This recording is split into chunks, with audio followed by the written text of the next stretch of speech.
നമസ്കാരം. ഇറാന്റെ ആക്രമണ ഭീഷണികൾക്കിടെ തങ്ങൾ എന്തിനും തയ്യാറാണെന്നും കനത്ത തിരിച്ചടി നൽകുമെന്നുമുള്ള മുന്നറിയിപ്പുമായി ഇസ്രായേൽ പ്രധാനമന്ത്രി ബെഞ്ചമിൻ നെതന്യാഹു. ഏത് സാഹചര്യത്തിനും ഞങ്ങൾ തയ്യാറാണ്, അത് ആക്രമണമായാലും പ്രതിരോധമായാലും.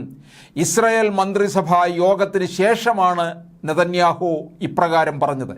ഇസ്രായേലിന് നേരെയുള്ള ഇറാന്റെയും ഹിസ്ബുല്ലയുടെയും ആക്രമണത്തിന് തിങ്കളാഴ്ച തുടക്കമാകുമെന്നാണ് US മുന്നറിയിപ്പ് നൽകിയതിന് പിന്നാലെയാണ് നെതന്യാഹുവിൻ്റെ പ്രതികരണം. ഹമാസ് നേതാവ് ഇസ്മയിൽ ഹനിയയുടെ കൊലപാതകത്തിൽ പ്രതികാരം ചെയ്യുമെന്ന് നേരത്തെ ഇറാൻ പ്രഖ്യാപിച്ചിരുന്നു.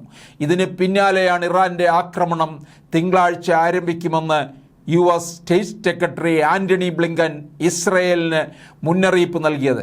ഇതേ തുടർന്ന് നെതന്യാഹുവിൻ്റെ നേതൃത്വത്തിൽ ഉന്നതതല യോഗം ചേരുകയുണ്ടായി. ഇസ്രായേൽ രഹസ്യാന്വേഷണ ഏജൻസി മൊസാദിനെ തലവന്മാരടക്കം പങ്കെടുത്ത യോഗത്തിൽ പ്രത്യാക്രമണത്തിന് സജ്ജമാകാൻ തീരുമാനിച്ചു. തിന്മകളുടെ കൂട്ടായ്മയ്ക്കെതിരെ ഇസ്രായേൽ ബഹുമുഖ യുദ്ധത്തിലാണെന്ന് പറഞ്ഞ നെതന്യാഹു ശത്രുക്കൾക്ക് കനത്ത മുന്നറിയിപ്പ് നൽകുകയും ചെയ്തു. ശത്രുക്കളോട് ഞാൻ ആവർത്തിച്ചു പറയുന്നു, ഞങ്ങൾ പ്രതികരിക്കും. ഞങ്ങൾക്കെതിരായ ഏത് ആക്രമണത്തിനും ഏത് ഭാഗത്ത് നിന്നായാലും കനത്ത വില ഈടാക്കും എന്നാണ് നെതന്യാഹു പ്രഖ്യാപിക്കുന്നത്. ഏതാക്രമണത്തിനും വളരെ വേഗത്തിൽ മറുപടി നൽകാൻ തങ്ങൾ സർവസജ്ജമാണെന്നാണ് നെതന്യാഹുവിൻ്റെ പ്രഖ്യാപനത്തിന് പിന്നാലെ ഇസ്രായേൽ പ്രതിരോധ മന്ത്രിയും പറഞ്ഞിരിക്കുന്നത്. ഞങ്ങൾ കരയിലും വായുവിലും വളരെ ശക്തമായി സജ്ജരാണ്. ആക്രമണത്തിനോ പ്രതികരിക്കാനോ വേഗത്തിൽ നീങ്ങാൻ ഞങ്ങൾക്ക് കഴിയും. ഞങ്ങളെ ആക്രമിക്കാൻ തുനിഞ്ഞാൽ അതിനവർ വലിയ വില കൊടുക്കേണ്ടി വരും എന്നാണ് പറയുന്നത്.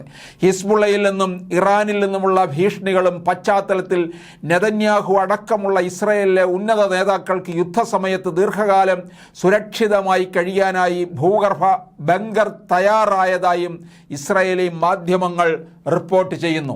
ഇതിനിടെ പലസ്തീൻ അധിനിവേശ മേഖലയിൽ ഇസ്രായേൽ സൈനിക കേന്ദ്രങ്ങളെ ലക്ഷ്യമിട്ട് ഡ്രോണുകൾ ഉപയോഗിച്ച് ആക്രമണം നടത്തിയതായി ഹിസ്ബുല്ല അവകാശപ്പെടുന്നു. നിരവധി സൈനികർ കൊല്ലപ്പെട്ടതായും നിരവധി പേർക്ക് പരിക്കേറ്റതായും ഹിസ്ബുല്ലയുടെ പ്രസ്താവനയിൽ പറയുന്നുണ്ട്.